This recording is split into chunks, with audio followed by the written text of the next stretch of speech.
Salut les filles, on est super contente de vous retrouver aujourd'hui pour un nouveau podcast. Un podcast assez particulier parce que on sera à deux, il y aura Anne-Sophie. Salut les filles! Et moi-même.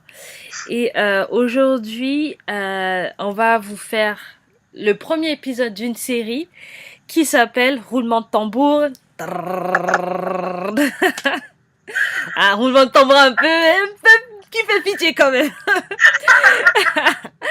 donc le thème de notre série, ce sera Je ne vois pas, mais je sais que tu es en action.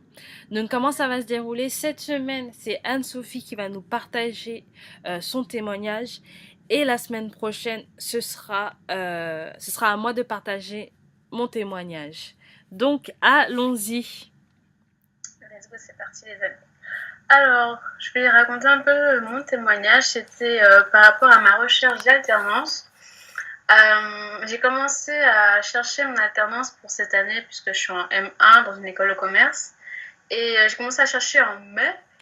Et ça a duré toute la période des vacances jusqu'en septembre. Et si je n'avais pas cette alternance, c'était foutu, je n'allais pas passer en année supérieure. Donc vraiment, c'était un impératif de pas possible. J'ai commencé à chercher en mai, juin, juillet. Je vois que ça commence à s'approcher. Je commence à flipper. Il y a même des moments où je suis découragée parce qu'à force d'envoyer des CV, des lettres de motivation, on en a marre, on a toujours des refus. Et on se dit pourquoi alors que les autres en ont.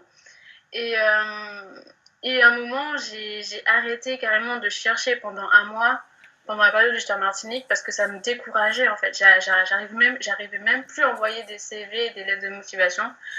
Et en fait, ce qui a été le déclenchement, c'est au moment où j'ai une amie qui a posté sur notre groupe WhatsApp « Ah, j'ai eu une alternance, c'est bon, j'ai mon contrat pro. » Alors que le contrat pro, c'est le summum du summum du summum, quoi.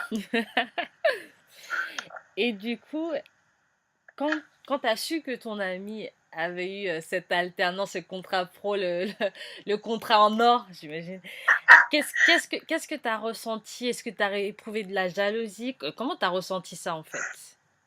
J'étais grave jalouse. C'est pas bien! C'est pas bien! Jalouse en fait parce que je me disais que voilà quoi, au niveau financièrement, si j'avais pas cette alternance, j'allais pas passer en année supérieure et je sais que elle, tu vois, on se dit en général ouais, elle en a moins besoin que moi, tu vois, je comprends pas pourquoi et voilà et du coup, enfin sur le coup, c'était vraiment un blocage. J'ai eu un autre ami aussi qui a eu un contrat d'alternance. Un contrat pro aussi, du coup ça a été vraiment la goutte d'eau qui a fait déborder le vase et au fur et à mesure ça me bouffait un peu de l'intérieur.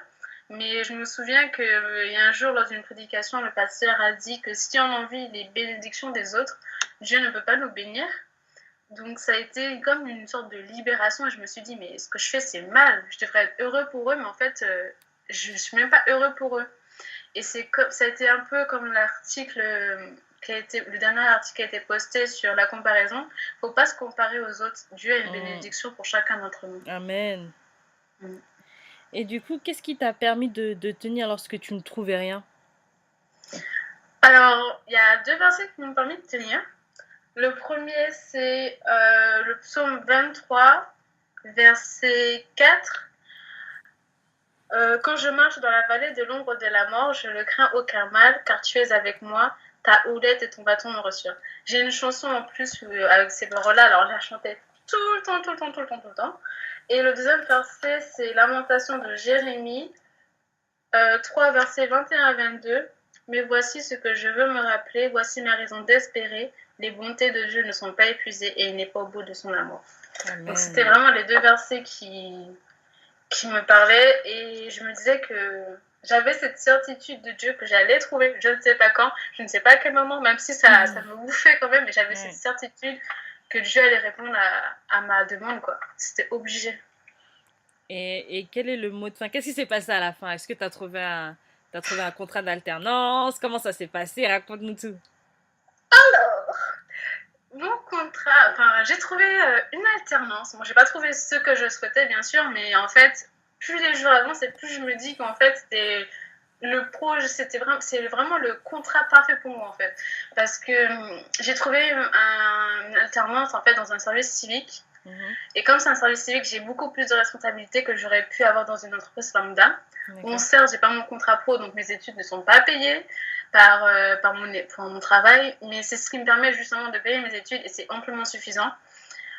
Deuxième chose, je l'ai trouvé genre un jour avant de commencer, avant ma rentrée. C'était vraiment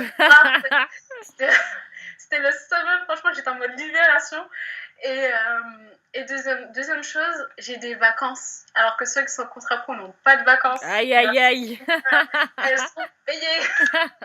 Et troisième chose, c'est que j'avais un projet avec ma famille de partir en croisière. Et c'est vraiment un projet que ma mère a sur le cœur depuis un moment. Et si j'avais été en contrat pro, j'aurais pas pu le faire, alors que là, étant donné que je suis en service civique, je pourrais le faire. Waouh! Donc c'est le top du top! C'est ça même! Donc du coup, quel serait ton message pour toutes ces personnes qui actuellement attendent quelque chose de Dieu, qui ont l'impression, qui ont comme toi l'impression que peut-être Dieu ne les voyait pas ou que Dieu n'était pas en action? Qu'est-ce que tu leur dirais? Je vais leur dire que c'est sûr que ça sera un moment difficile à passer. Bon, on va pas mentir, c'est un moment difficile à passer, mais demander la force justement à Dieu, parce que nous on n'a pas cette force, demander la force à Dieu de tenir, de croire en ses providences. Moi je demandais souvent à Dieu de croire en ses providences parce que j'arrivais pas. Quand on est humain on voit pas, mais Dieu il sait toutes choses, il voit toutes choses et il sait très bien qu'il a déjà quelque chose. La promesse elle est déjà dans le ciel, il faut juste l'attraper, la tenir. Et franchement c'est vraiment croire aux providences de Dieu. Cette expérience m'a permis de croire en Dieu, de croire qu'il est capable, et aussi de voir ça comme juste un ours ou un lion qui est sur notre chemin, un géant, et qu'après ça on a une bénédiction, et de ne pas perdre espoir. Amen. Et franchement, ce moment-là m'a permis d'avoir une relation plus intime avec Dieu, parce que c'est dans les moments difficiles qu'on se rapproche le plus de lui. Ouais, c'est vrai, c'est vrai. Donc, je sais pas si vous écoutez ce podcast le matin, à midi, l'après-midi ou le soir, mais si ça vous parle, n'hésitez pas à commenter. On va prier pour vous, mais c'est vraiment le témoignage d'Anne-Sophie. J'espère qu'il vous a vraiment encouragé. Ça vous rebooste à vraiment croire que même si vous ne voyez pas pour le moment, il n'y a rien, Dieu est toujours en action. Ça, c'est sûr. Il ne dort jamais. Il ne dort jamais, oui, tout à fait. Il ne dort jamais. Donc, restez connectés avec nous parce que la semaine prochaine, c'est moi qui vous donne mon témoignage.